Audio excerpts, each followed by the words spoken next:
Dahil nalalapit ng magbukas ang panibagong conference ng PBA. Sa wakas ay gumalaw na ang ibang mga teams at nagsagawa ng mga bagong trade deals bago magbukas ang 2025 PBA Philippine Cup. Halina at ating pag-usapan ang bagong trade deals na ito. Pero bago ang lahat ay humihingi ako ng suporta na paki-share, like at subscribe ang ating munting channel para maging updated sa ating mga bagong upload. Tara game! Isang trade deal ang tahimik na naganap sa pagitan ng Converge Fiber Xers at Blackwater Bossing.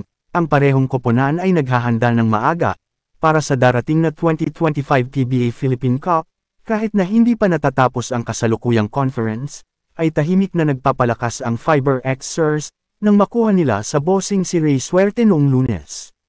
Si Suerte, na napili ng Ever Bilena-owned franchise sa Special Gilas Draft noong 2019, siya ay naglaro sa Blackwater sa nakalipas na 5 taon.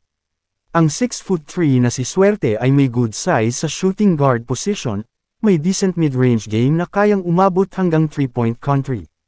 Kayang-kaya din niya mag-penetrate at mag-finish strong to the basket. Inaasahan na magdadala siya ng additional scoring off the bench para sa Converge. Siya ay nag-a-average last conference ng 4.8 points at 1.9 rebounds. Ngayong maglalaro na siya sa Converge, ay muli niyang makakasama ang dating mga miyembro ng Gilas Pool na sina Jordan Heading at Justin Baltazar. Samantala, si BJ Andrade, ang 10th overall pick noong 2023 PBA Rookie Draft, ay patungo naman sa Blackwater. Ang 6'1" na produkto ng Ateneo ay isang spot-up shooter na magdadala ng perimeter game at clutch shooting sa Bossing. Siya ay naglaro ng 11 games last conference, at may decent na average na 3.5 points sa 9 minutes na playing time.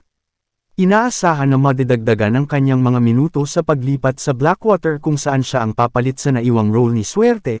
Ano sa tingin nyo mga kaball is life, sino nga ba ang panalo sa trade deal na ito? Maipapakita na ba ni Ray Suerte ang kanyang dating laro kung saan napasama siya sa Gilas Pool?